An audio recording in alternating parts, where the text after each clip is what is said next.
अस्सलाम वालेकुम नाजरीन।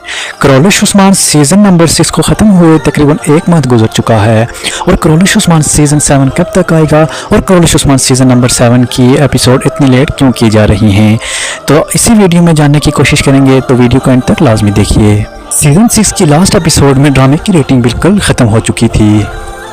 यही वजह है कि सीज़न नंबर 7 को लेट किया जा रहा है। सीजन 7 को धमाकेदार बनाने के लिए प्रोड्यूसर और राइटर कुछ टाइम ले रहे हैं, इसलिए अभी तक ऑफिशियली कोई अपडेट नहीं आई। जो भी सीजन नंबर 7 की कोई भी अपडेट आती है तो हम इसी चैनल से आपके साथ शेयर करेंगे, तो चैनल को सब्सक्राइब लाजमी करें।